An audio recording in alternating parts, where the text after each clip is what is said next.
ദൈവത്തിൻ്റെ അതിപരിശുദ്ധമായ നാമം വാഴ്ത്തപ്പെടുമാറാകട്ടെ. ഇന്നത്തെ നമ്മുടെ വായനാ ഭാഗം പുറപ്പാട് പുസ്തകം 30-ാമത്തെ അധ്യായം മുതൽ 32-ാമത്തെ അധ്യായം വരെയാണ്.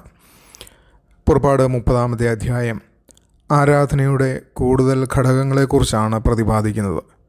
ധൂപപീഠം നിർമ്മിക്കണം. അതിൽ ഓരോ ദിവസവും രാവിലെയും വൈകുന്നേരവും സുഗന്ധധൂപം കത്തിക്കണം. ഇത് തിരശ്ശീലയ്ക്ക് മുമ്പിൽ സ്ഥാപിക്കപ്പെടുന്നു. ജനസംഖ്യ എണ്ണുമ്പോൾ ഓരോരുത്തരും വീണ്ടെടുപ്പ് വില നൽകണം. ജീവൻ ദൈവത്തിൻ്റേതാണെന്ന അടയാളമായി പുരോഹിതന്മാർ ദൈവസന്നിധിയിൽ പ്രവേശിക്കുന്നതിന് മുമ്പ് കൈകളും കാലുകളും കഴുകേണ്ടതിന് താമ്രത്തൊട്ടി നിർമ്മിക്കുന്നു. വിശുദ്ധ അഭിഷേക തൈലവും ധൂപവും പ്രത്യേക രീതിയിൽ തയ്യാറാക്കണം. ഇവ സാധാരണ ഉപയോഗത്തിന് ഉപയോഗിക്കരുത്. ഇവ വിശുദ്ധമാണ്. ഈ അധ്യായത്തിൽ കൂടെ ദൈവം നമ്മെ പഠിപ്പിക്കുന്നത് ആരാധന തുടർച്ചയായിരിക്കണം. ധൂപം പ്രാർത്ഥനയുടെ പ്രതീകമാണ്. അത് സ്ഥിരമായി ഉയരേണ്ടതാണ്. വീണ്ടെടുപ്പ് വില നമ്മെ ഓർമ്മിപ്പിക്കുന്നത് നമ്മുടെ ജീവൻ നമ്മുടെ സ്വന്തമല്ല, അത് ദൈവത്തിൻ്റേതാണ്.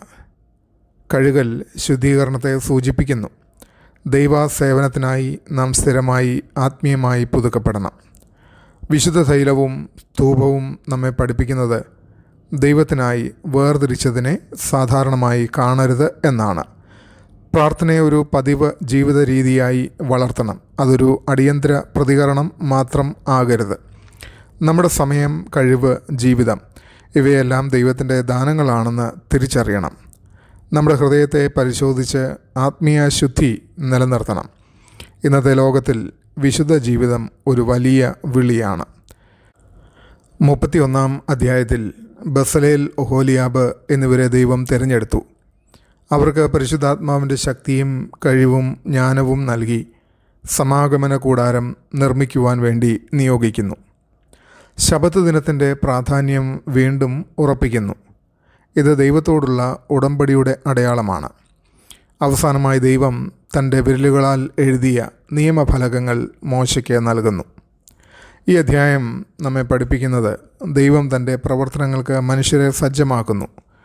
ഓരോ കഴിവും ദൈവത്തിൽ നിന്നുള്ളതാണ്. ശബത്ത് വിശ്രമം നമ്മെ പഠിപ്പിക്കുന്നത് ദൈവത്തിൽ ആശ്രയിക്കാനുള്ള വിശ്വാസം.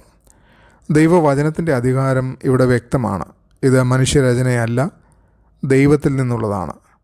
നമ്മുടെ കഴിവുകൾ ദൈവത്തിനായി ഉപയോഗിക്കണം. ചെറിയതോ വലുതോ എന്നില്ല, എല്ലാം ദൈവരാജ്യത്തിൽ പ്രധാനമാണ്.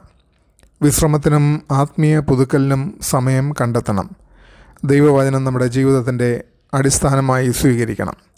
32-ാമത്തെ അധ്യായത്തിൽ മോശ സീനായി പർവ്വതത്തിൽ ദൈവത്തോടൊപ്പം ഇരിക്കുമ്പോൾ താഴെ ജനങ്ങൾ കാത്തിരുന്ന് ക്ഷീണിക്കുന്നു. സമയം നീളുമ്പോൾ അവരുടെ വിശ്വാസം ദുർബലമാകുന്നു. അവർ അഹരോനോട് നമ്മെ നയിക്കുന്ന ദൈവങ്ങളെ ഉണ്ടാക്കുക എന്ന് ആവശ്യപ്പെടുന്നു. അഹരോൻ ജനങ്ങളിൽ നിന്നുള്ള പൊന്ന് ശേഖരിച്ച് ഒരു കാളയുടെ രൂപം ഉണ്ടാക്കുന്നു. ജനങ്ങൾ അതിനെ ആരാധിക്കുകയും ഇതാണ് നമ്മെ ഈജിപ്തിൽ നിന്ന് കൊണ്ടുവന്ന ദൈവമെന്ന് പ്രഖ്യാപിക്കുകയും ചെയ്യുന്നു. അവർ യാഗങ്ങൾ അർപ്പിക്കുകയും ആഘോഷം നടത്തുകയും ചെയ്യുന്നു.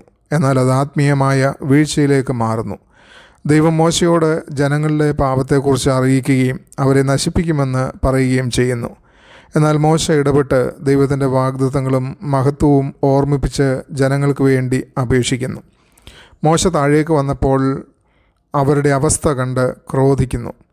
അവൻ നിയമഫലകങ്ങൾ തകർക്കുന്നു. ഉടമ്പടി തകർന്നതിൻ്റെ അടയാളമായി. കാളയെ നശിപ്പിച്ച് പൊടിയാക്കി വെള്ളത്തിൽ കലർത്തി ജനങ്ങളെ കുടിപ്പിക്കുന്നു. തുടർന്ന് ലേവിയർ മോശയുടെ പക്ഷത്ത് നിൽക്കുന്നു. ശിക്ഷ നടപ്പാക്കപ്പെടുന്നു. പലരും കൊല്ലപ്പെടുന്നു. ഒരു മഹാമാരിയും ഉണ്ടാകുന്നു. എന്നാൽ മോശ വീണ്ടും ജനങ്ങൾക്ക് വേണ്ടി പ്രാർത്ഥിക്കുന്നു. തൻ്റെ ജീവൻ പോലും സമർപ്പിക്കാൻ തയ്യാറായി. ഈ അധ്യായം മനുഷ്യഹൃദയത്തിൻ്റെ ഒരു സത്യത്തെ തുറന്നു കാട്ടുന്നു. ദൈവസാന്നിധ്യത്തിൽ നിന്നകന്നാൽ മനുഷ്യൻ വളരെ വേഗം വഴിതെറ്റും. അത്ഭുതങ്ങൾ കണ്ടവരും വളരെ പെട്ടെന്ന് വിഗ്രഹാരാധനയിലേക്ക് വീഴുന്നു. പൊൻകാള ഒരു പ്രതിമ മാത്രമല്ല, അത് ദൈവത്തെ നിയന്ത്രിക്കാനുള്ള മനുഷ്യൻ്റെ ആഗ്രഹമാണ്. കാണാൻ കഴിയാത്ത ദൈവത്തെ വിശ്വസിക്കുന്നതിന് പകരം മനുഷ്യൻ താനുണ്ടാക്കിയ ദൈവത്തെ ആരാധിക്കുന്നു.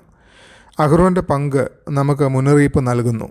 സമ്മർദ്ദങ്ങൾക്ക് മുന്നിൽ സത്യത്തിനു വേണ്ടി നിൽക്കാത്ത നേതൃത്വം അപകടകരമാണ്.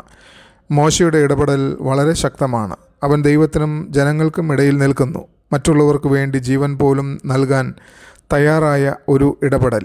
ഇതാണ് യഥാർത്ഥ ആത്മീയ നേതൃത്വം. നിയമഫലകങ്ങൾ തകർന്നത് ഒരു വലിയ സത്യത്തെ കാണിക്കുന്നു. പാപം ആദ്യം ദൈവവുമായുള്ള ബന്ധം തകർക്കുന്നു. ശിക്ഷയും ദൈവത്തിൻ്റെ കൃപയും ഒരുമിച്ച് കാണുന്നു. ദൈവം നീതിമാനാണ്, എന്നാൽ അവൻ കൃപയുള്ളവനുമാണ്. ഇന്ന് വിഗ്രഹാരാധനയുടെ രൂപം മാറിയിട്ടുണ്ടെങ്കിലും അതിൻ്റെ ആത്മാവ് ഇന്നും സജീവമാണ്. പണം, വിജയം, സുരക്ഷ, നിയന്ത്രണം ഇവയെല്ലാം പൊൻകാളകൾ ആകാം. പ്രധാന പ്രശ്നം അധീരതയാണ്. ദൈവത്തെ കാത്തിരിക്കാനാകാതെ നാം നമ്മുടെ മാർഗങ്ങൾ സൃഷ്ടിക്കുന്നു. ഈ അധ്യായം നേതൃത്വത്തെ ചോദ്യം ചെയ്യുന്നു. നാം സത്യത്തിനു വേണ്ടി നിൽക്കുന്നുണ്ടോ, അല്ലെങ്കിൽ ജനങ്ങളെ പ്രസാദിപ്പിക്കുവാൻ വഴങ്ങുന്നുണ്ടോ? മോശയുടെ ജീവിതം നമ്മെ പഠിപ്പിക്കുന്നത് മറ്റുള്ളവർക്ക് വേണ്ടി പ്രാർത്ഥനയിൽ നിൽക്കുക എന്നതാണ്.